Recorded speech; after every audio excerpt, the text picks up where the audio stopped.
Assalamualaikum warahmatullahi wabarakatuh. Salam sejahtera untuk kita semua. Perkenalkan, nama saya Sarmo, calon tenaga pelatih untuk kegiatan pelatihan pengurus koperasi desa dan kelurahan Merah Putih.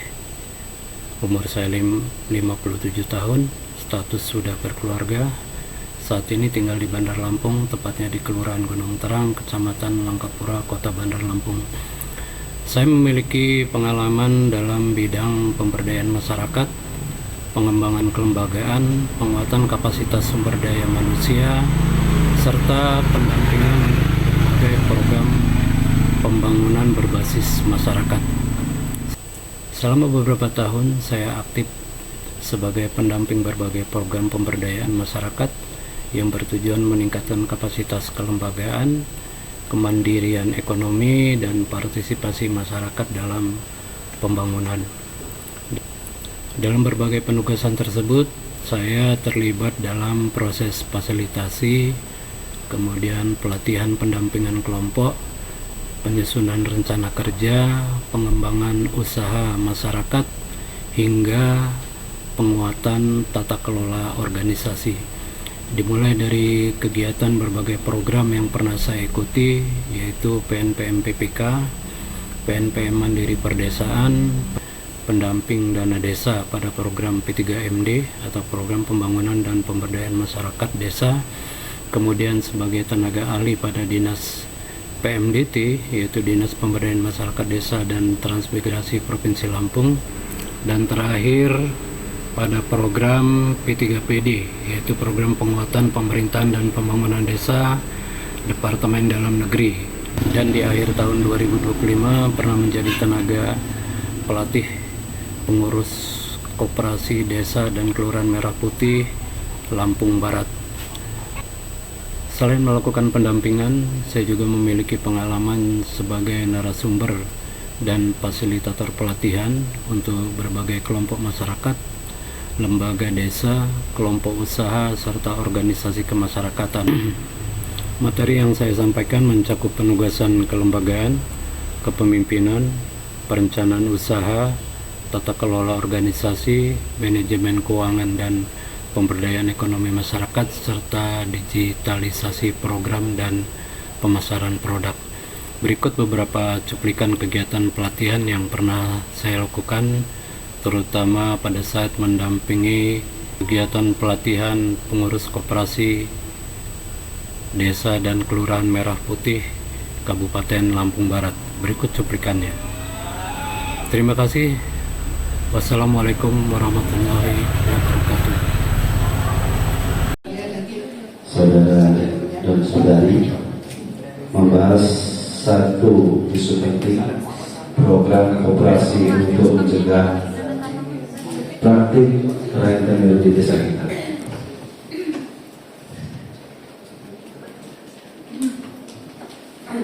Fenomena rentenir di tingkat desa dan kelurahan telah menjadi benalu sosial ekonomi yang merusak rakyat, berujung pada kehilangan harga diri.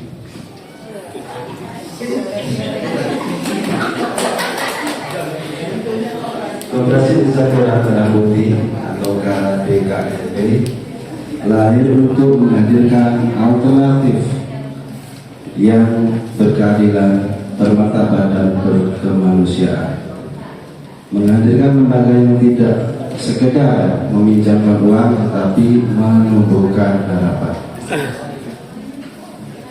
Kegiatan rentenir yang saat ini sudah marak hadir di tengah-tengah masyarakat kita, ini tentunya sangat merugikan kondisi perekonomian warga kita. Saya berharap dengan kita berdiskusi pada hari ini, dengan terbuka bisa mengambil keputusan bersama. Monggo, bagaimana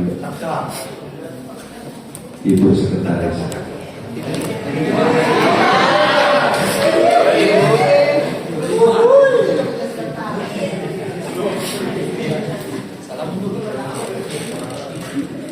Demikian pengantar dari saya. Bagaimana Sekretaris? Apakah Andi sudah siap? Monggo, silakan. Baik, Pak Ketua, terima kasih atas penyampaiannya. Adanya rapat yang sudah saya siapkan ada 3 poin utama yang akan kita bahas. Yang pertama yaitu identifikasi masalah rentenir di lapangan. Yang kedua, usulan program koperasi sebagai solusi. Yang terakhir yaitu skema pembiayaan dan pelaksanaan. Nah, untuk itu kita butuh informasi kondisi keuangan koperasi kita saat ini bagaimana dengan Ibu Bendahara. Saya sudah siapkan dana koperasi yang bisa kita gunakan untuk mendukung program koperasi kita. Nanti saya jelaskan saat masuk ke poin ketiga.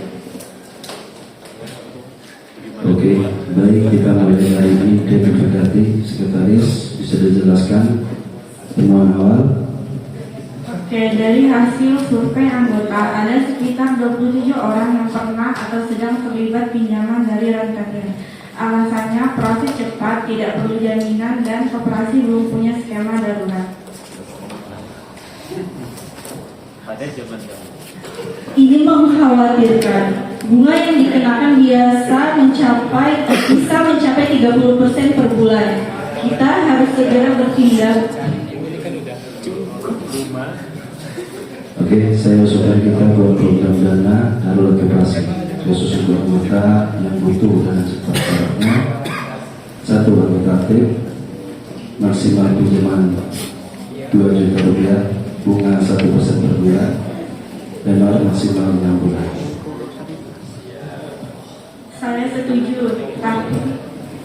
Saya setuju, tapi kita perlu mekanisme seleksi agar tidak disalahgunakan. Mungkin perlu surat rekomendasi dari RT atau kelompok pihak anggota. Saya bisa siapkan formulir dan SOP-nya. Kita juga bisa buat sistem rotasi dana agar tidak mengganggu kas utama. Poin ketiga, skema pembiayaan. Saldo kas koperasi saat ini 75 juta. Saya usulkan kita alokasikan 15 juta untuk dana darurat ini. Kita bisa evaluasi tiap 3 bulan. Baik, apakah ada usulan lain? Saya usulkan kita buat edukasi ke anggota tentang bahaya rentenir dan cara mengakses dana koperasi. Bisa lewat brosur dan pertemuan kelompok. Setuju. Jadi kita simpulkan program dana darurat disetujui, alokasi 15 juta rupiah dari kas edukasi anggota dimulai bulan depan. SOP dan formulir disiapkan minggu ini. Penutup, terima kasih atas partisipasi dan komitmen kita semua. Semoga program ini bisa membantu anggota dan memperkuat peran koperasi di desa. Dapat kita tutup. Wassalamualaikum warahmatullahi wabarakatuh.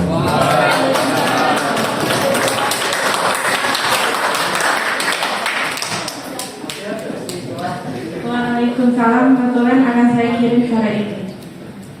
Saya akan mulai susun draft, SOP, dan simulasi dana.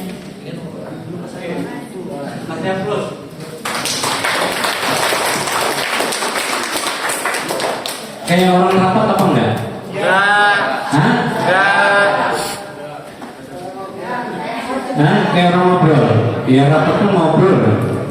Kamu turun. Hah? Ya jadi ya itu permainan teman-teman ya, simulasi ketika pengurus mendapatkan masalah di sekitarnya ya terkait dengan perkembangan rentenir yang makin marah di desanya, di wilayahnya ya. Nah kan itu bagian daripada tantangan koperasi ya, supaya masyarakat bisa terhindar dari jeratan para rentenir ya, karena kalau rentenir itu bunganya aja bisa setengah kali pinjaman ya, 50%, 60% itu sangat mencekik ekonomi masyarakat. Maka tugas koperasi adalah memberikan edukasi kepada masyarakat terkait dengan keburukan ketika kita memanfaatkan rentenir ya, kemudian kita memberikan solusinya. Kita harus menyampaikan tentang keuntungannya menjadi koperasi seperti apa dan kemudiannya mengakses pinjaman ya. Jadi permainan ini menunjukkan keterampilan dari salah satu pengurus terutama ketua itu memimpin rapat, ya, kemudian memberikan keputusan secara kolektif, ya. Itu pelajaran yang bisa kita peroleh dari permainan rapat pengurus, ya. Ada yang mau ditanyakan sampai di sini? Cukup, ya, teman-teman bisa merekam, bisa memahami konteks dari rapat tadi, ya. Tidak, ketika teman-teman juga menghadapi masalah seperti itu harus dibicarakan dalam rapat. Kemudian juga dianalisa di sekitar kita sebenarnya apa sih yang terjadi, ya. Tidak hanya kepada keberadaan rentenir, tapi hal-hal yang terkait dengan usaha yang mau kita kembangkan juga harus seperti itu dilakukan. Harus selalu dilakukan rapat. Cukup? Kalau tidak ada yang ditanyakan, kita bungkus materi hari ini. Terima kasih atas perhatian teman-teman, ya. Mohon maaf jika ada kesalahan yang saya sampaikan. Wassalamualaikum warahmatullahi wabarakatuh. Kita berlanjut ke materi berikutnya dari Pak Ali.